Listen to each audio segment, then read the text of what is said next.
Hello friends, स्वागत है आपका फिर से हमारे चैनल ब्रिलियंस 53 में। तो हमने सामाजिक अध्ययन पाँचवें प्रश्न पत्र में हमने इसके प्रीवियस लेक्चर 17 में हमने प्रश्न नंबर 46 तक पढ़ा था। लघु उत्तरीय प्रश्नों में हमने ये पढ़ा था कि भारत के भौगोलिक क्षेत्र का विस्तार क्या है। तो हमने ये देखिए, हमने इसके प्रीवियस लेक्चर में पढ़ा। ये बड़ा क्वेश्चन था ये, चूँकि ये भारत के भौगोलिक क्षेत्र के बारे में संपूर्ण अध्ययन करना था, तो इसीलिए आपका इसमें पर्वत, पठार, मैदान, घास के मैदान, सारी चीज़ें आ गई हैं। ठीक है, पश्चिमी घाट, पूर्वी घाट, ये सारी चीज़ें। तो जाइए, प्रीवियस वीडियो का लिंक है इस वीडियो के डिस्क्रिप्शन बॉक्स में देख लीजिए वहाँ से, और हमारे चैनल पे जो भी नए हैं वो चैनल को सब्सक्राइब कर लें, और टेलीग्राम का लिंक है वहाँ से जुड़ जाएं। बाल विकास शिक्षण अधिगम गणित विज्ञान के लिस्ट है यहाँ पे। हमने PYQs मॉडल पेपर सारे प्रश्नों को सॉल्व कराया, वहाँ से आप लोग जाकर अपना तैयारी कर सकते हैं। चलिए आज के इस वीडियो लेक्चर को शुरू करते हैं। तो प्रश्न नंबर 47 देखिए, आपको पता है सामाजिक अध्ययन 50 नंबर का होता है। हमारी पृथ्वी पर कुल कितने महाद्वीप हैं? ठीक है, पृथ्वी पर कितने महाद्वीप हैं? तो पृथ्वी पर 7 महाद्वीप हैं। अफ्रीका महाद्वीप, अंटार्कटिका महाद्वीप, उत्तरी अमेरिका, दक्षिणी अमेरिका, ऑस्ट्रेलिया महाद्वीप, यूरोप महाद्वीप, एशिया महाद्वीप। तो आपके 7 महाद्वीप हो गए। ठीक है, ये एग्जाम्पल आप लोग देख सकते हैं। प्रश्न नंबर 48 देखिए,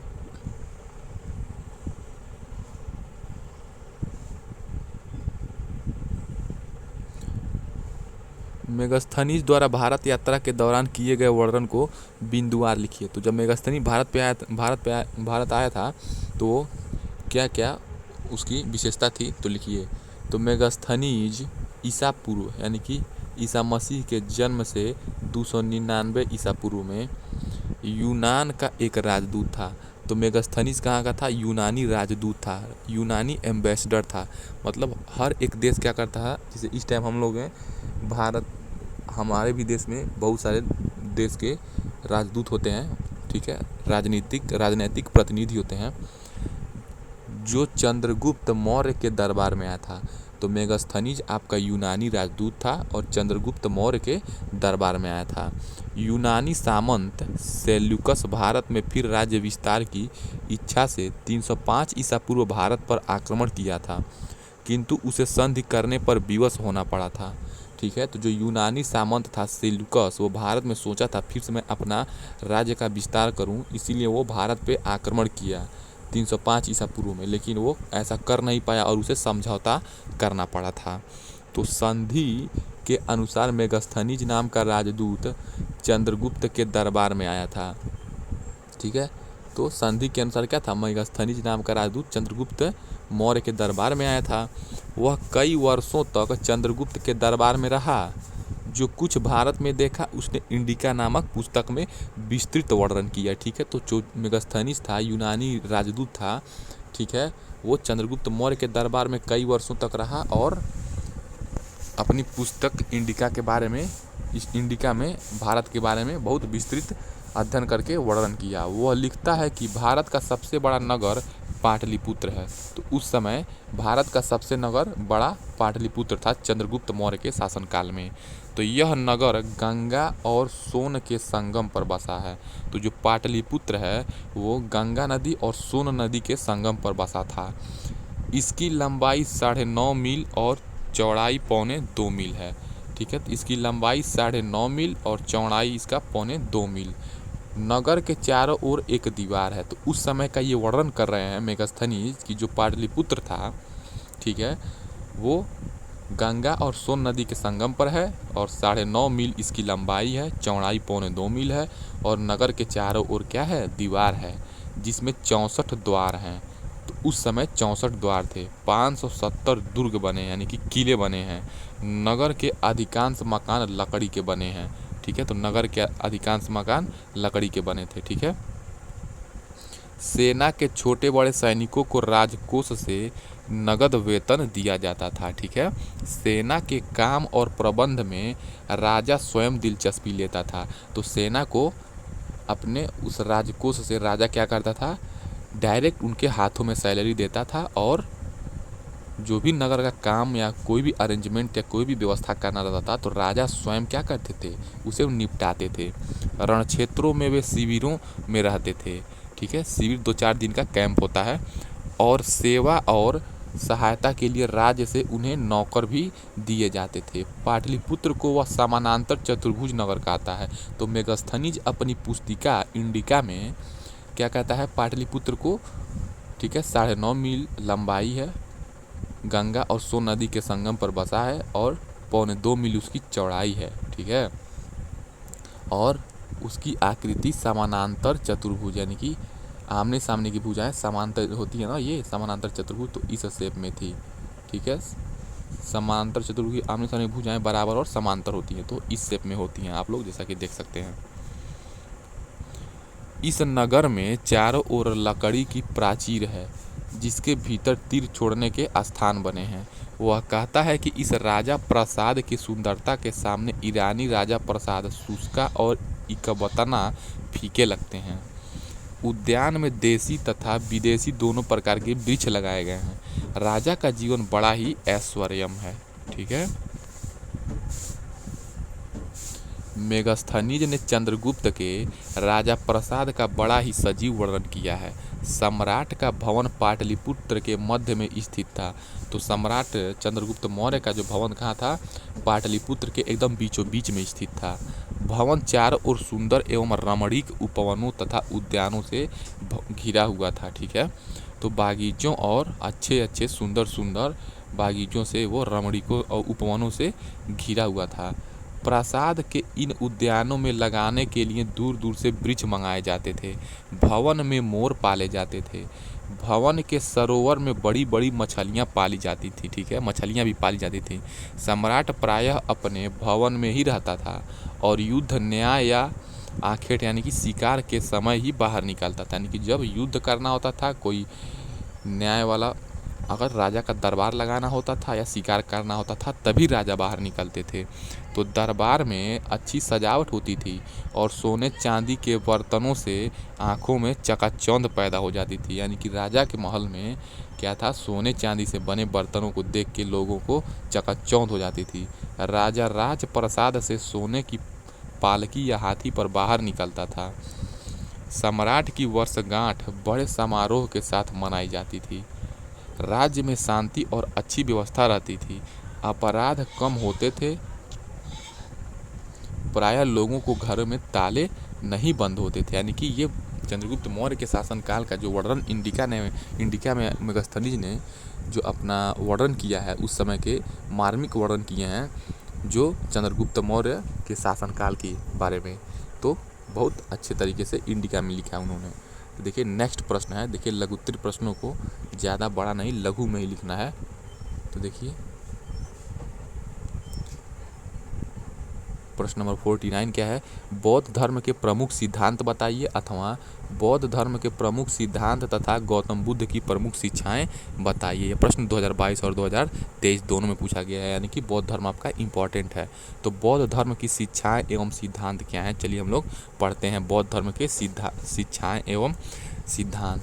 तो बौद्ध धर्म की एजुकेशन और प्रिंसिपल क्या है, तो गौतम बुद्ध पर सांसारिक दुखों तथा कष्टों का बहुत अधिक प्रभाव पड़ा। उन्होंने यह अनुभव किया कि संपूर्ण संसार दुखमय है, ठीक है। इन सब दुखों का कारण तृष्णा है, यानी कि लालच है। तो गौतम बुद्ध क्या, उनके जीवन में सांसारिक दुखों और कष्ट के बहुत प्रभाव पड़ा। जब वो देखे अपने आसपास सांसारिक कष्टों और दुखों को देख के वो सहन नहीं कर पाए, ठीक है, और उनको बहुत ये संसार दुखमय लगा। और वो बताए कि इस दुख का कारण मनुष्य का लालच है। तो तृष्णा के कारण मानव जन्म मरण के चक्र में फंसा रहता है। यानी कि मनुष्य जन्म मरण के चक्र में क्यों फंसा रहता है, लालच मोह माया के चक्कर में फंसा रहता है। महात्मा बुद्ध ने लोगों के सामने दुखों से छुटकारा प्राप्त करने का जो मार्ग रखा वह सरल, सुगम और व्यवहारिक था। तो महात्मा बुद्ध ने सोचा कि इस दुख से कैसे छुटकारा पाया जाए, तो उन्होंने क्या किया, बहुत अच्छा और आसान उपाय खोजा जो बहुत व्यवहारिक था। सदाचार महात्मा बुद्ध के उपदेशों तथा शिक्षा का प्रमुख आधार था। यानी कि महात्मा बुद्ध कहते थे अपनी शिक्षा में कि मनुष्य को सदाचारी होना चाहिए, अच्छी आचरण वाला होना चाहिए, ठीक है, और शिक्षा का प्रमुख और शिक्षण होना चाहिए, उस व्यक्ति में शिक्षा होनी चाहिए। महात्मा बुद्ध ने 4 आर्य सत्य, ठीक है, इन दुखों को दूर करने के लिए, सदाचारी होने के लिए और शिक्षा को प्रमुखता से बनाए रखने के लिए इन्होंने 4 आर्य सत्य बताए थे, जिन पर उन्होंने विशेष बल दिया। ठीक है, तो महात्मा बुद्ध ने 4 आर्य सत्य पर विशेष बल दिया है। समस्त शिक्षाओं का सन्निवेश उनके 4 आर्य सत्यों में से था, जो इस प्रकार थे।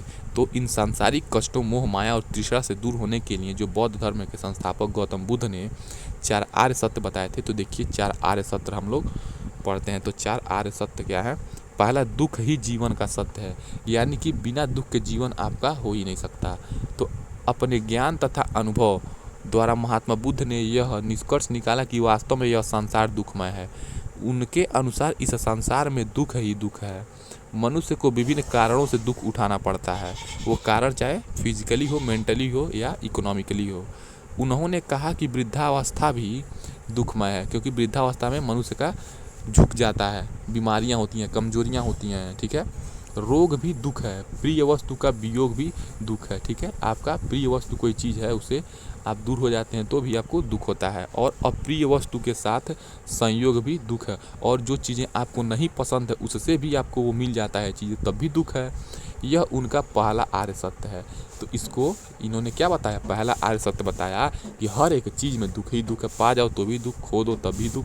ठीक है, वृद्धावस्था भी दुख, बीमारी भी दुख, तो दुख ही दुख है जीवन में। ये इनका पहला आर्य सत्य है, दुख ही जीवन का सत्य है। दूसरा देखिए, दुख समुदाय, अर्थात दुख का कोई न कोई कारण अवश्य है।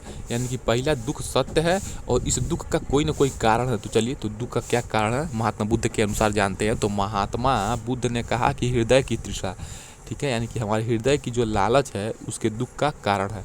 यानी कि हमारे हृदय की जो तृष्णा है, इच्छा है, ठीक है, ये क्या है? दुख का कारण है, जिसका अंत कभी नहीं होता। यानी कि हमारे हृदय में जो तृष्णा है उसका अंत कभी नहीं होगा, वह तृष्णा लगातार बढ़ती चली जाती है। इसी के द्वारा मानव में विभिन्न प्रकार के दोष और विकार पैदा होते हैं, जो उसके मन को किसी स्थिति में स्थिर और शांत नहीं रहने देते हैं। तो ठीक है, आपका दूसरा आर्य सत्य क्या है? दुख समुदय, अर्थात दुख का कोई न कोई कारण अवश्य है। ठीक है, पहला क्या है? दुख का ही सत्य है, दूसरा दुख ही कोई कारण है। ठीक है, पहला सत्य हो गया, दुख का कारण, दुख क्या है? सत्य है, उसके बाद कोई ना कोई कारण है। तो तीसरा आर्य सत्य क्या है? दुख निरोध है, अर्थात दुख का नाश संभव है। तो देखिए, पहला सत्य हो गया, दूसरा कारण हो गया, उसका कारण बता दिए। ठीक है, और तीसरा आर्य सत्य आपको क्या हो गया? कि दुख का नाश संभव है। तो देखिए, महात्मा बुद्ध के अनुसार दुख का कैसे नाश किया जाता है, तो हम लोग चलिए पढ़ते हैं। महात्मा बुद्ध ने यह भी बताया है कि दुख के कारण तृष्णा का नाश हो जाने पर मानव ऐसी स्थिति में पहुंच जाता है जिसके जन्म, मरण, अतृप्त कामना, संयोग, वियोग आदि द्वारा उत्पन्न दुख उसे पीड़ित नहीं कर सकते। ऐसी दुख रहित स्थिति का नाम निर्वाण है। ठीक है, यानी कि अगर आपके जीवन से लालच हट गया, ठीक है, जन्म मरण का डर हट गया, अतृप्त कामना यानी कि ऐसी कामना या ऐसी इच्छा आपके अंदर जो कभी तृप्ति नहीं मिली थी, वो दूर हो गया। ठीक है, संयोग वियोग, ठीक है, संयोग वियोग आप समझ रहे होंगे अच्छे से। तो ये अगर उत्पन्न दुख है आपके अंदर, अगर इन चीज़ों से अगर पीड़ित नहीं हुए आप, ठीक है, और इन दुख रहित स्थिति का सामना करने से आपके अंदर अगर एक शक्ति हो जाती है, तो इसे आप क्या कहते हैं? ये इसी को निर्वाण कहे। वो महात्मा बुद्ध ने क्या कहा? निर्वाण कहा। यह तीसरा आर्य सत्य है, यानी कि निर्वाण क्या है? आपका तीसरा आर्य सत्य है। ठीक है, आप लोग देखिए कितना इंपॉर्टेंट है ये। चौथा आर्य सत्य महात्मा बुद्ध ने क्या बताया? तो पहला आपका दुख ही सत्य है, दुख का कोई ना कोई कारण है। तीसरा आपका क्या है? दुख निरोध है, यानी कि दुख आपका दूर करने का कुछ ना कुछ उसका उपाय है। और चौथा क्या है? दुख निरोध मार्ग। जब उपाय है तो देखिए उसके उपाय का मार्ग या रास्ता बताए हैं, तो दुख निरोध मार्ग। तो निर्वाण प्राप्त करने हेतु महात्मा बुद्ध ने जिस मार्ग को लोगों के समक्ष रखा उसे अष्टांगिक मार्ग कहा जाता है। यानी कि चौथे आर्य सत्य में आपका अष्टांगिक मार्ग आता है। ठीक है, अष्टांगिक का अभिप्राय है 8 अच्छी बातें। ठीक है, अष्टांगिक का मतलब क्या हो जाएगा? 8 अच्छी बातें। अष्टांगिक मार्ग के निम्नलिखित 8 अंग बताए गए हैं। तो देखिए जो चौथे आर्य सत्य में अष्टांगिक मार्ग हैं उसमें से क्या हो जाएगा, 8 अंग। सम्यक दृष्टि, अच्छी दृष्टि। सम्यक मतलब होता है, सम्यक का शाब्दिक अर्थ होता है अच्छी तरह से, तो सम्यक दृष्टि, सम्यक संकल्प, ये इंपॉर्टेंट है, आपका एग्जाम में पूछता है अति लघु उत्तरीय प्रश्न में कि अष्टांगिक मार्ग क्या है। तो अष्टांगिक मार्ग बौद्ध धर्म द्वारा दी गई चौथे आर्य सत्य में से है, और चौथा आर्य सत्य में देखिए आपका ये अष्टांगिक मार्ग का वर्णन किया गया है, और ये अष्टांगिक मार्ग आपके निम्न है। सम्यक दृष्टि, सम्यक संकल्प, सम्यक वाक, सम्यक कर्मांत, सम्यक आजीव, सम्यक व्यायाम, सम्यक स्मृति और सम्यक समाधि। ठीक है, इस प्रकार आपके बौद्ध धर्म के 4 आर्य सत्य हो गए।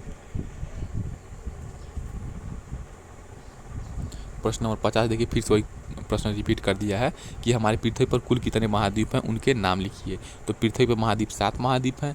अफ्रीका महाद्वीप, अंटार्कटिका महाद्वीप, उत्तरी अमेरिका, दक्षिणी अमेरिका, ऑस्ट्रेलिया महाद्वीप, यूरोप महाद्वीप, एशिया महाद्वीप। ठीक है।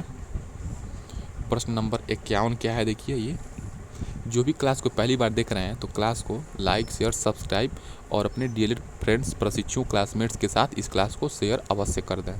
दिन और रात के होने के कारण बताइए। तो दिन और रात क्यों होता है ये बताइए।